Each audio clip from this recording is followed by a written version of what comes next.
प्यारे बच्चों, आज अपन चैप्टर नंबर 3 पढ़ेंगे, मेरा बचपन। इस कहानी में अपन मोहनदास करमचंद गांधी, जिन्हें हम बापू के नाम से भी जानते हैं, महात्मा गांधी के बचपन की कुछ घटनाओं का वर्णन किया गया है। महात्मा गांधी को बचपन से ही श्रवण पितृभक्ति और सत्य हरिश्चंद्र जैसे नाटक से काफ़ी प्रभावित रहे। उनके मन ही मन में निश्चय कर लिया कि वह जब बड़े होंगे तो श्रवण की तरह ही मातृ और पितृभक्त और हरिश्चंद्र की भांति सदैव ही सत्य का पालन करेंगे। सत्य और अहिंसा के सिद्धांत पर अडिग रहकर उन्होंने देश को अंग्रेजी शासन से मुक्त कराया। जैसा कि आपको पता है कि उन्होंने कई आंदोलन चलाए और सत्य अहिंसा के सिद्धांत का पालन करते हुए हमारे को अंग्रेजी या ब्रिटिश शासन से मुक्त करवाया था। इस कहानी में मेरे पिता करमचंद गांधी थे, मतलब जो मोहनदास करमचंद गांधी महात्मा गांधी का पूरा नाम है, इनके पिताजी का नाम था करमचंद गांधी। वे राजकोट के दीवान थे, मतलब वहाँ पर राजकोट के जो राजा थे उनके यहाँ दीवान का कार्य किया करते थे। वे सत्य प्रिय, अहिंसा और उदार व्यक्ति थे, मतलब वह हमेशा सत्य बोलना पसंद करते थे, साहसी लोगों का आदर करते थे और उदार चित्र मतलब सभी के ऊपर दया भाव रखते थे। वे सदा उचित न्याय करते थे, मतलब न्याय करने में उनको अच्छा लगता था, सभी के साथ अच्छा व्यवहार करते थे। मेरे माता का नाम पुतलीबाई, मतलब मोहनदास करमचंद गांधी या बापू की माता का नाम पुतलीबाई था। उनका स्वभाव अच्छा था, मतलब वो बहुत व्यावहारिक और अच्छी महिला थी। वे धार्मिक विचारों की महिला थी, मतलब धर्म को मानने वाली थी और पूजा पाठ किए बिना वो भोजन भी नहीं करती थी। मतलब उनके जो घर का व्यवहार था वो पूरी तरीके से सात्विक था। 2 अक्टूबर 1869 को पोरबंदर में मेरा जन्म हुआ। 2 अक्टूबर 1869 को मोहनदास करमचंद गांधी का जन्म पोरबंदर गुजरात में हुआ। पोरबंदर से पिताजी जब राजकोट गए तब मेरी उम्र 7 वर्ष की रही होगी। जब महात्मा गांधी के पिताजी पोरबंदर से राजकोट स्थानांतरित हुए तब महात्मा गांधी जी की उम्र 7 वर्ष की रही थी। पाठशाला से फिर ऊपर के स्कूल और वहाँ से हाई स्कूल में गया। मुझे ये याद नहीं है कि मैंने कभी भी किसी शिक्षक या किसी लड़के से झूठ बोला हो। मैं बहुत संकोचित था, मतलब जब पाठशाला में उनका एडमिशन करवाया गया तब वहाँ से स्कूली शिक्षा और स्कूली शिक्षा से हाई स्कूल की जो सारी शिक्षा होती है वो उन्होंने राजकोट से ही प्राप्त की। और उनको कभी ऐसा याद नहीं, मतलब उन्होंने अपनी जब भी स्कूल का जो समय था उसमें कभी भी किसी शिक्षक के साथ, किसी बच्चे के साथ कभी भी उन्होंने झूठ नहीं बोला। वो काफ़ी संकोचित मतलब जिनको किसी दूसरे बच्चे के साथ या किसी बड़े के साथ बात करने में थोड़ी झिझक होती है। एक बार पिताजी श्रवण पितृभक्ति नामक नाटक की किताब खरीद लाए, मतलब जो महात्मा गांधी के पिताजी थे उन्होंने उनको श्रवण पितृभक्ति मतलब श्रवण की पितृभक्ति का जो नाटक था कि किस प्रकार श्रवण ने अपने माता पिता को कंधे के ऊपर उठाकर 4 धाम की यात्रा करवाने का प्रण लिया था, तो उसने किस प्रकार अपने माता पिता की सेवा की, उसकी जो नाटक की किताब थी वो खरीद कर मोहनदास करमचंद गांधी को दी। मैंने उसे बड़े शौक से पढ़ा, मतलब उनको उस चीज़ में इंटरेस्ट था और उन्होंने बड़े अच्छे से उस किताब को पढ़ा था। उन्हीं दिनों शीशे में तस्वीरें दिखाने वाले लोग आया करते थे। शीशे में तस्वीरें मतलब कांच की जो तस्वीरें अपने घर में लगाते हैं, उस समय वो लोग खरीदने के लिए लोग बेचा करते थे सड़कों के ऊपर।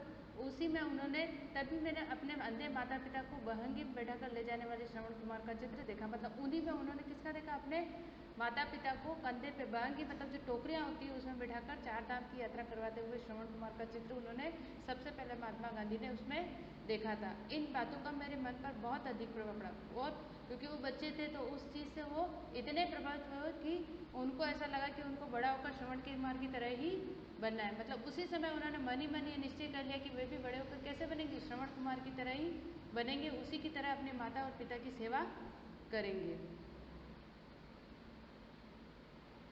मैंने सत्य हरिश्चंद्र का भी नाटक देखा। सत्य हरिश्चंद्र का नाटक आप लोगों ने बच्चों पढ़ा होगा कि हरिश्चंद्र ने सत्य के लिए अपने पूरे परिवार के साथ काफ़ी कष्ट उठाए और अंत में उन्होंने क्या किया था कि मृत्यु को भी वरण करने के पीछे नहीं हटे थे, मतलब उन्होंने सत्य के लिए सब कुछ न्यौछावर कर दिया था। हरिश्चंद्र का नाटक जब उन्होंने देखा तो हरिश्चंद्र उनके सपने में आने लगे। महात्मा गांधी की बार बार मेरे मन में बात उठती कि सभी हरिश्चंद्र की तरह सत्यवादी क्यों ना बने, मतलब उनके मन में यह था कि सभी व्यक्तियों को कैसा बनना चाहिए, हरिश्चंद्र की तरह सत्यवादी बनना चाहिए, मतलब कोई भी व्यक्ति संसार में झूठ ना बोले, सभी सत्य का पालन करे। यही बात मन में बैठ गई, चाहे हरिश्चंद्र की भांति दुख उठाना पड़े पर सत्य को कभी नहीं छोड़ना चाहिए। मतलब उनके मन में बचपन से ही यह बात घर कर गई कि उनको कैसा बनना है, हरिश्चंद्र की भांति ही सत्यवादी बनना है, चाहे जीवन पर कष्ट ही क्यों न उठाना पड़े, कभी भी सत्य का मार्ग नहीं छोड़ना है।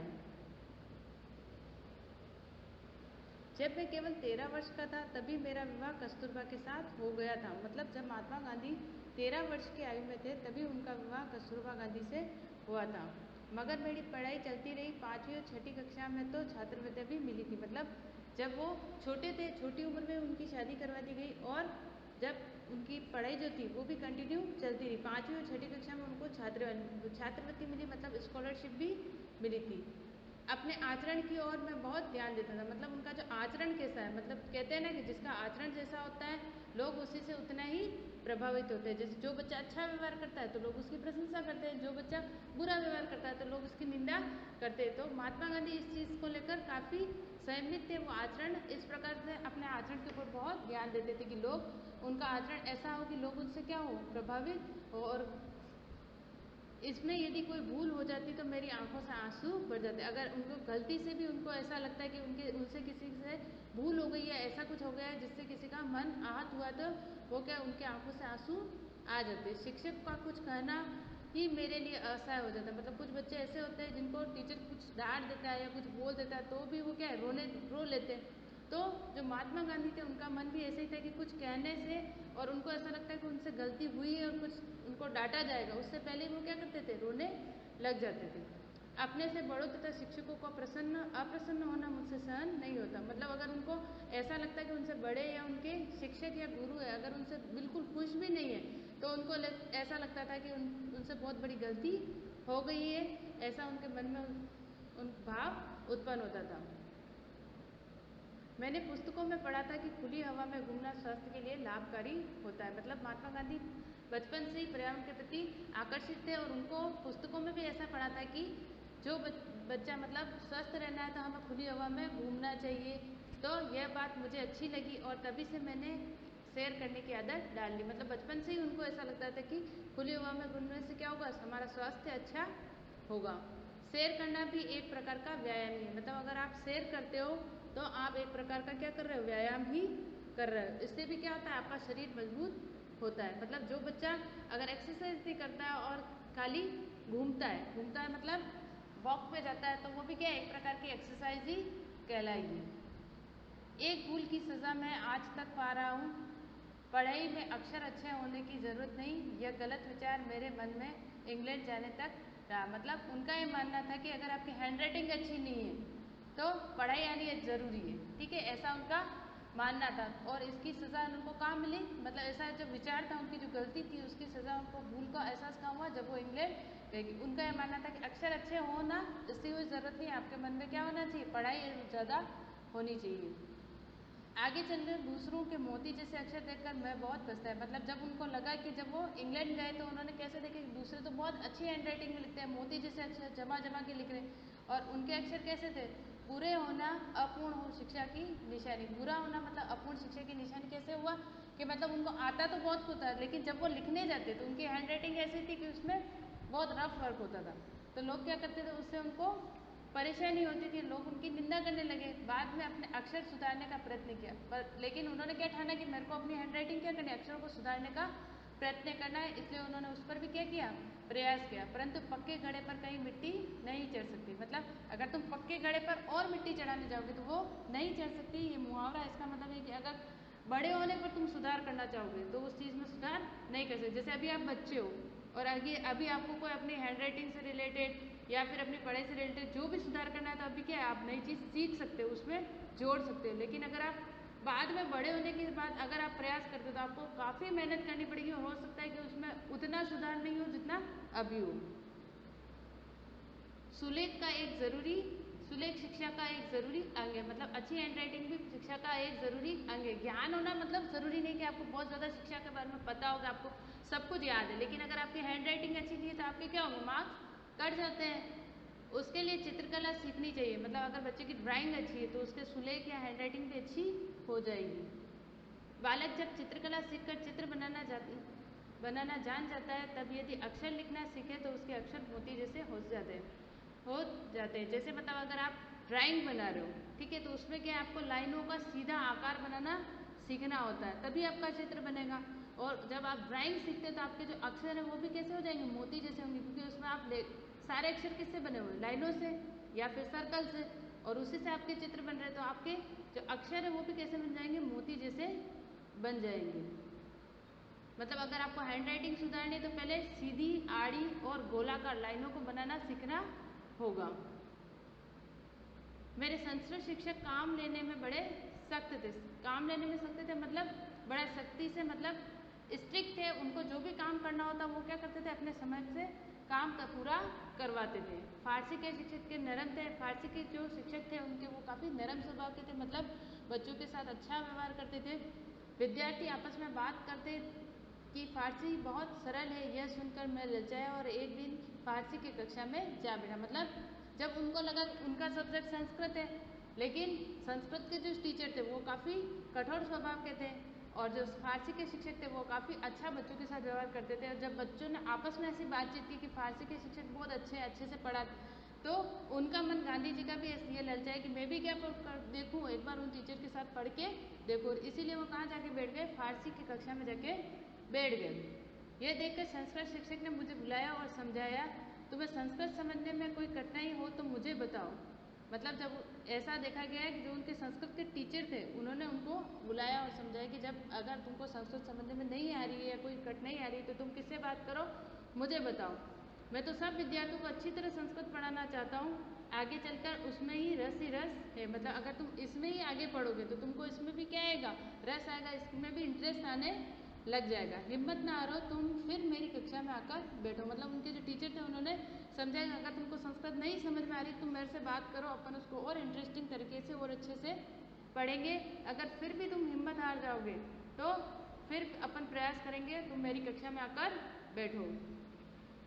मैं इन शिक्षक के प्रेम के कारण इनकार ना कर सका। आज भी मैं उनका उपकार मानता हूँ, क्योंकि आगे चलकर मैंने समझा कि संस्कृत का अध्ययन अवश्य करना चाहिए। मतलब उनका उपकार मानना मतलब कि वो उनसे इतने प्रभावित हो कि उनकी कई बात को टाल ना सके, और उनका उन पर जीवन पर एहसान रहा कि उन्होंने आगे चलकर माना कि संस्कृत का अध्ययन जीवन के लिए अब कितना आवश्यक, क्योंकि वास्तव में संस्कृत के जो बड़े बड़े ग्रंथ थे उनको पढ़ने के बाद ही उनको इस चीज़ का ज्ञान हुआ कि किस प्रकार से हमारी भारतीय संस्कृति में आगे बहुत बड़े बड़े विद्वान हुए थे और किस प्रकार की उनका जीवन रहा था, जिनसे प्रभावित होकर महात्मा गांधी ने क्या किया था, सत्याग्रह, सत्य आंदोलन का जो था नींव रखी थी। मैं हाई स्कूल में मंद बुद्धि विद्यार्थी नहीं माना जाता। हाई स्कूल जब ये पढ़ते थे, मतलब हायर सेकेंडरी, तब ये मंद बुद्धि नहीं थे, मतलब ये कुशाग्र बुद्धि या अच्छे विद्यार्थी माने जाते थे, पढ़ने में बहुत अच्छे थे। पर जहाँ तक याद है मुझे कभी अपनी होशियारी का कोई गर्व नहीं था। मतलब उनको कभी भी अपने ये इस चीज़ का अभिमान नहीं था कि वो काफ़ी होशियार है। इनाम या छात्रवृत्ति पाने पर मुझे आश्चर्य होता था। मतलब अगर गलती से भी उनको ऐसा लगता है कि बहुत अच्छे पढ़ाई कर रहे हैं, उनको कोई रिवार्ड के रूप में छात्रवृत्ति या स्कॉलरशिप मिल जाती तो उनको बड़ा आश्चर्य होता था। लेकिन अपने आचरण की मुझे बड़ी चिंता रहती थी। उनको एक ही चीज़ की चिंता थी, उनके आचरण की, कि कोई उनको अच्छा कहे तो उनका क्या, उनको गर्व या महसूस ना हो, या किसी को वो बुरा भला ना किसी, उनके आचरण ऐसा हो, उनका व्यवहार ऐसा हो कि सामने वाला उनसे हमेशा प्रभावित रहे। मेरे हाथों कोई ऐसा काम ना हो जिसके लिए शिक्षक मुझे दंड दे। मतलब वो गलती से भी ऐसा कोई काम नहीं करना चाहते थे जिससे कोई टीचर उनको दंड दे या पनिशमेंट दे या कोई उनको बुरा कुपात्र समझे। पर मैं दंड का पात्र समझ गया, तो ये मेरे लिए असह्य था। अगर उनको कोई टीचर दंड दे देता तो उनको ऐसा लगता है कि गलती से भी ऐसा काम ना हो जाए कोई मुझे दंड दे। मुझे याद है कि एक बार मुझे मार खानी पड़ी, मुझे मार का दुख न था पर मैं दंड का पात्र समझ गया था। इस बात का बड़ा दुख है। यह बात पहली और दूसरी कक्षा में हुई थी। मतलब पहली बार एक घटना घटी थी जिसमें उनको एक शिक्षक से मार खानी पड़ी थी, और उस दंड का उनको गलती का एहसास भी हो गया था कि मुझे ये दंड क्यों दिया गया। मतलब कभी कभी बच्चों को पनिशमेंट दी जाती है तो उनको ये बात समझ में आ जाती है कि पनिशमेंट क्यों दी गई है। तो अगर जो बच्चा समझ जाता है कि ये पनिशमेंट इसलिए दी गई है कि मेरा होमवर्क कंप्लीट नहीं था, या फिर मेरी कॉपी में वर्क अच्छा नहीं था, या फिर कॉपी फट गई थी, या फिर ऐसा कुछ मैंने रफ वर्क किया या गलती की। जब बच्चा गलती करता है उसको पनिशमेंट मिलती है तो वो समझ जाता है कि हाँ मेरे को इस चीज़ की पनिशमेंट मिली है। तो उनको पहली बार बहुत दुख हुआ और वो ये मानते थे कि मेरे आचरण से कभी भी, मतलब मेरे व्यवहार से किसी को भी दुख ना पहुँचे। ठीक है बच्चों, अब नेक्स्ट क्लास में पढ़ेंगे।